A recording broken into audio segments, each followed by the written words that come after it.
여러분이 잘 아시는 것처럼 제 아들 금융을 전공하고 있죠. 근데 처음 금융을 전공한다고 했을 때 제가 반대를 했었습니다. 왜냐하면 제가 사회생활을 하면서 지켜보니까 금융에 종사하는 사람들이 상당히 일의 강도도 높고 또 돈을 다루는 일이다 보니까 상당히 많은 유혹이 그 앞에 있는 것을 알게 되었어요. 그래서 제가 그 길을 권하지 않았었습니다. 그런데 이 돈과 관련된 일이 우리의 죄된 본성을 자극하지만 사실은 금융에만 그 유혹이 존재하겠습니까? 저 여러분의 삶 가운데서도 늘 유혹이 도사리고 있죠. 조금만 느슨해져도 좀 더 자자, 좀 더 졸자하는 게으름의 문제가 우리를 유혹하고요. 또 어때요? 우리의 욕구와 욕망을 먼저 우선적으로 만족시키고자 하는 그런 유혹이 남아있죠. 또 믿음 생활을 하면서도 어떻게 하면 조금 느슨해질까 하는 그런 유혹도 늘 우리 앞에 버티고 있습니다. 이런 유혹 앞에 우리가 어떻게 반응하느냐가 우리의 삶을 형성하고 또 결정해 나갑니다. 우리는 어떻게 해야 이런 유혹을 극복하고 보다 가치 있는 삶을 살 수 있을까요? 저 여러분에게뿐만 아니라 예수님에게도 유혹과 시험이 있었습니다.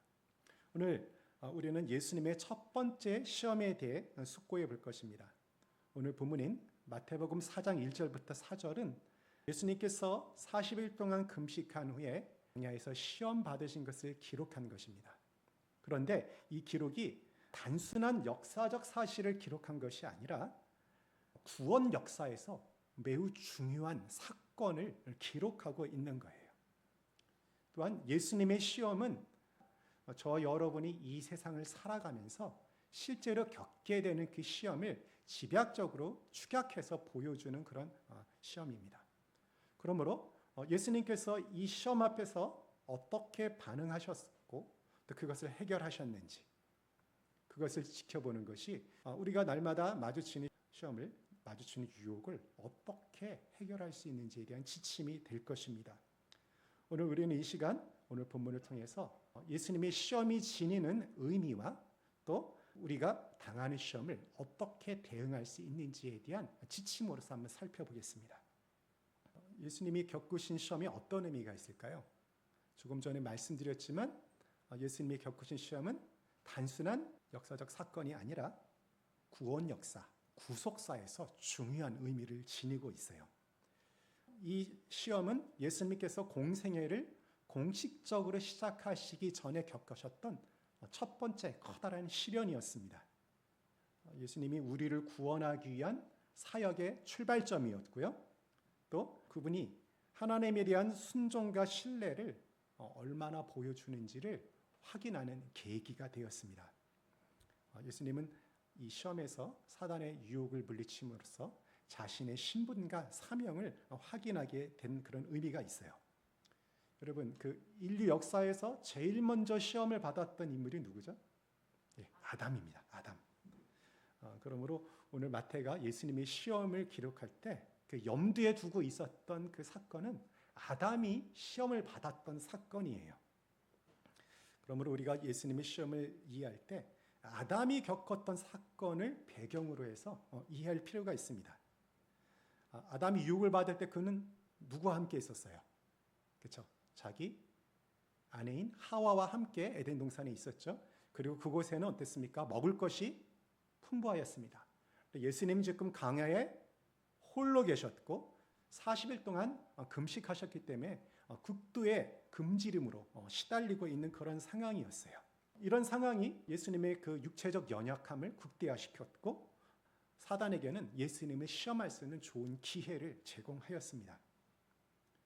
아담보다 훨씬 더 극한 상황에서의 시험을 받으셨다는 것이 예수님께서 보이신 그 순종이 얼마나 컸는지를 우리가 알 수 있는 그런 단초가 됩니다. 여러분, 우리가 예수님에 대해 생각할 때 이런 생각을 할 수가 있어요. 예수님은 하나님이셨기 때문에 그 정도 유혹은 정말 유혹도 아니었어 라고 생각할 수 있겠지만 예수님은 하나님인 동시에 어떤 분이셨어요? 사람이셨죠. 그리고 사람이 지닌 그 연약함들을 그대로 다 겪으셨어요.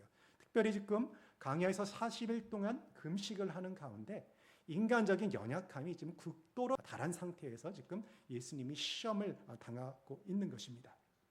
예수님이 우리와 같이 연약함을 경험하셨지만 결국은 예수님이 어떻게 해요? 이 시험을 이기시죠. 그것이 우리에게 소망을 줍니다. 우리는 흔히 이런 생각을 많이 해요. 우리의 연약함과 우리의 상황을 탓을 하면서 내가 그런 유혹과 시험에 넘어진 것은 어쩔 수가 없어 라고 자기 자신을 합리화하기 쉽습니다.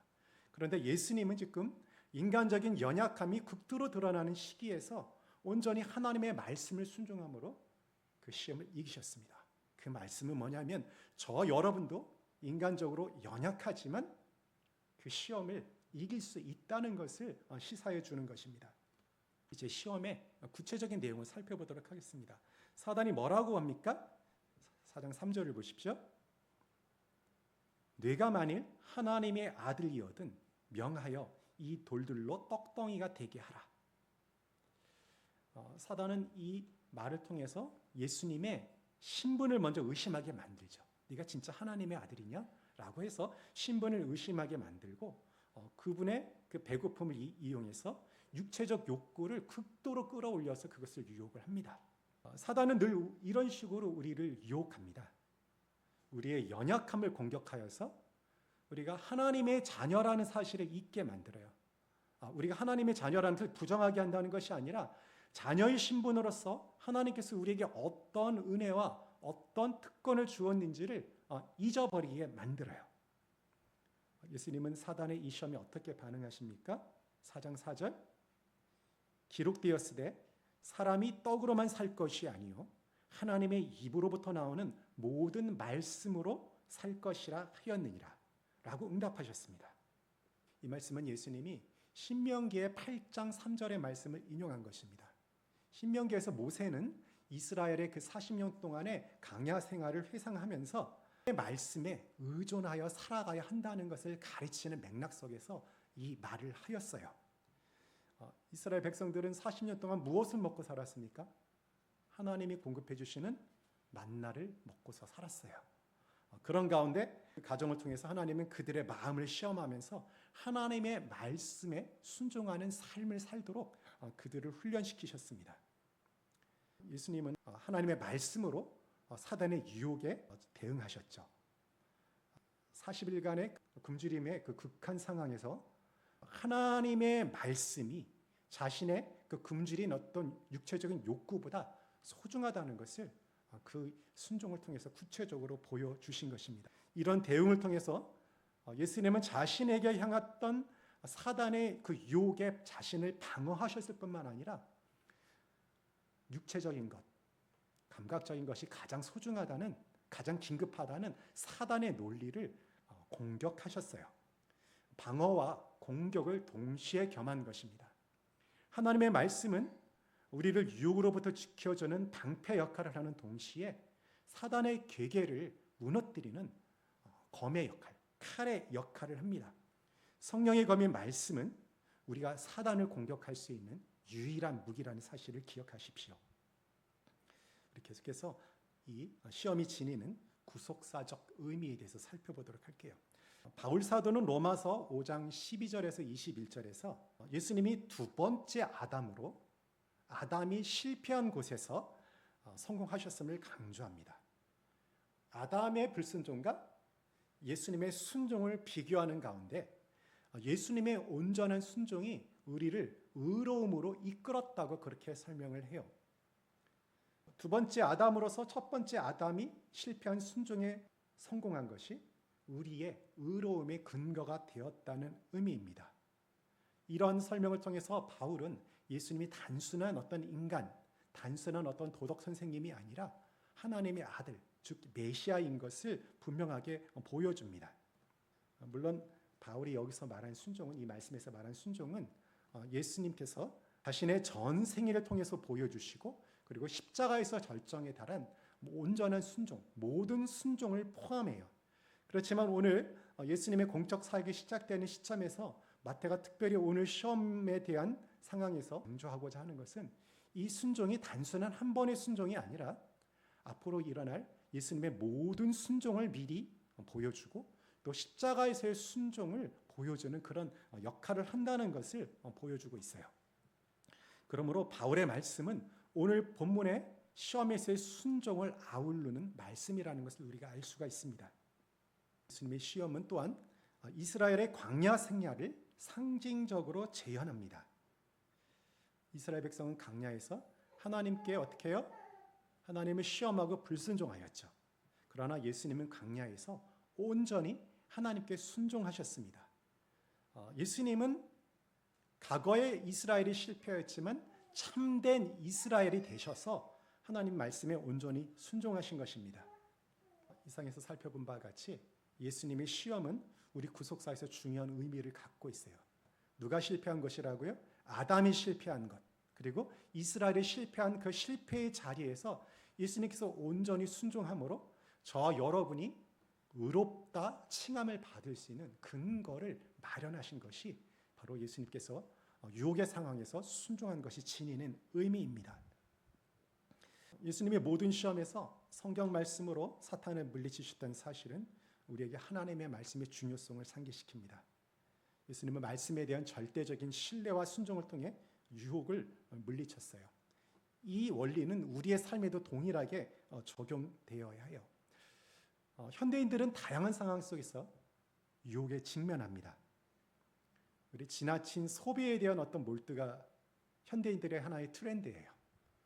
텔레비전 틀면 바로 보이고요. 그렇죠? 인터넷 손에 휴대폰만 하면 우리가 원하는 그런 화려한 물건, 갖고 싶은 물건을 언제든지 구매할 수 있고, 또 우리가 경제적 능력이 좀 부족할 때는 그것에 대한 대안으로 저렴한 물건들도 구할 수가 있어요. 또 어떻습니까? 우리가 맛집을 찾아다니고 분위기 좋은 곳을 찾아다니죠. 또 어떻습니까? 우리 인터넷으로 인하여 우리에게 많은 성적인 유혹이 우리에게 다가옵니다. 이런 모든 것들은 물질적이고 감각적인 만족을 통해서 우리의 자기 중심성을 강화시키는 그런 경향이 있습니다. 어떤 것들은 그 자체로 악한 것이 아니에요. 중립적이에요. 어떤 것들은 악합니다. 그러나 그 자체로 악한 것뿐만 아니라 그 자체로서 악하지 않은 것이라고 하더라도 이런 것에 대해서 우리가 자꾸 유혹에 끌리는 순간 어떻게 됩니까? 우리는 점점 우리의 자기 중심성이 우리 속에서 살아나게 되고 하나님을 찾는 그런 믿음으로부터 멀어지게 됩니다. 우리에게는 이런 유혹 속에 들어있는 그런 위험성을 볼 수 있는 영적인 안목이 필요합니다. 물론 유혹 자체가 죄는 아니에요. 유혹은 뭐냐면 우리 안에 있는 것이 아니라 외부에 존재하는 것입니다. 문제는 그 유혹에 대해서 우리가 그 유혹을 끌어안고 그것에 대해서 온전히 반응할 때 외부에 있던 유혹이 우리 속으로 들어오게 되는 것이고요. 그것이 우리의 영혼에 영향을 끼치게 되는 것입니다. 그러므로 유혹을 받을 때 우리가 죄책감을 가질 필요는 없는데 그 유혹에 대해서 어떻게 대처하느냐가 정말로 중요해집니다. 하나님의 말씀에 의지하여 그 유혹을 이겨야 하는데 왜 그렇습니까? 우리 스스로에게는 유혹에 저항할 힘이 없어요. 그러니까 어떤 유혹은 성공적으로 잘 저항을 하는데 결국 어떻게 해요? 다른 종류의 유혹에 우리가 넘어지게 됩니다. 우리에게는 유혹에 저항할 힘이 없기에 하나님의 말씀으로 그것을 이겨나가야 합니다. 그런데 말씀의 능력으로 유혹을 이기려면 어떻게 해야 됩니까? 그 유혹의 순간에 하나님의 말씀이 떠올라야 하지 않겠습니까? 그러려면 우리가 어떻게 해야 돼요? 말씀을 암송하고 말씀을 깊이 있게 묵상하여서 그 말씀의 가르침이 우리의 삶과 우리의 내면에 내면화되어 있어야만 그 유혹의 상황에 말씀으로 그것을 물리칠 수가 있습니다. 그러므로 우리 교회에서 하는 이런 말씀 통독, 그리고 우리 한 달에 한 번씩 외우는 이 암송하는 그 말씀이 얼마나 중요한지 모릅니다. 그러므로 이 말씀 통독과 암송하는 것을 그냥 하나의 프로그램, 의례적인 것으로 여기지 마십시오. 이 프로그램을 마련한 데에는 다 뜻이 있고 이유가 있습니다. 이것을 소중히 여기고 우리가 붙들게 될 때 우리가 날마다 삶 가운데에서 직면하게 되는 유혹 상태에서 그것을 이길 수 있는 하나의 힘과 근거를 제공해 줍니다. 우리가 이와 관련하여 한 가지 기억해야 할 것이 있어요. 예수님의 하나님의 그 말씀에 대한 순종은요, 그것을 당연한 의무와 책임으로 하신 것이 아니라는 것입니다. 그것은 하나님과의 깊은 사랑의 관계에서 나온 것입니다. 우리도 예수님을 본받아 하나님과의 깊은 관계 속에서 온전한 순종의 자리로 나아가야 합니다. 만약 지금 하고 있는 그 말씀 암송과 성경 통독, 그리고 성경 공부를 일종의 부담스러운 의무로서 여기고 참여해 왔다고 한다면 진정으로 하나님을 사랑하는 마음으로 그것에 참여하기를 위해서 기도하십시오. 이러할 때 우리는 진정으로 하나님의 뜻을 따르는 삶을 살아갈 수 있게 될 것입니다. 오늘 예수님의 첫 번째 시험에 대해서 깊이 묵상하면서 우리는 유혹을 이길 수 있는 힘이 말씀 안에 있다는 것을 확인하였습니다. 예수님께서는 광야에서 극도의 배고픔과 고난 속에서도 사단의 유혹에 굴복하지 않고 승리하셨어요. 이를 통해서 그분의 신분과 사명을 확고히 하셨고 우리를 위한 온전한 순종을 이루셨습니다. 신명기 8장 3절의 말씀으로 사단을 물리치며 하나님의 말씀의 중요성과 말씀에 대한 절대적인 신뢰를 우리에게 가르쳐 주셨어요. 저 여러분도 일상 속에서 다양한 유혹에 직면합니다. 이런 유혹은 하나님의 자녀로서의 우리의 정체성을 흔들고 하나님의 뜻에서 멀어지게 합니다. 우리는 이런 유혹의 상황에서 예수님이 그러셨던 것처럼 하나님의 말씀을 우리의 방패로 사단의 괴계를 파괴하는 검으로 삼아야 합니다. 우리가 하나님의 말씀에 의지할 때 어떤 유혹도 어떤 사단의 괴계도 우리를 넘어뜨릴 수가 없습니다. 시험과 유혹은 우리의 삶을 계속하여 따라다닙니다. 하지만 우리는 결코 홀로 있는 것이 아니에요. 우리 주님께서 성령님을 통해서 저 여러분과 함께 하시고요. 함께 하시면서 말씀을 통하여 우리에게 힘을 주시고 우리를 인도하십니다. 또한 우리에게는 함께 믿음의 길을 걸어가는 우리 공동체의 지체들이 있지 않습니까? 이 공동체의 지체들이 여러분을 위해서 기도하고 있습니다. 예수님은 우리에게 완전한 순종의 본을 보여주셨습니다. 그분의 사랑과 은혜에 감사하여서 하나님의 말씀에 순종하기로 다짐하십시다. 유혹이 우리에게 덮쳐올 때 주님을 바라보며 말씀의 능력을 의지하십시다. 우리가 걸어가는 신앙 여정 속에서 예수님이 항상 우리와 함께 하신다는 것을 바라보고 그분의 말씀 안에서 힘을 얻으십시다. 유혹 앞에서도 흔들리지 말고 말씀 안에서 승리하는 복된 삶을 사는 여러분이 되시기를 주님의 이름으로 축원합니다.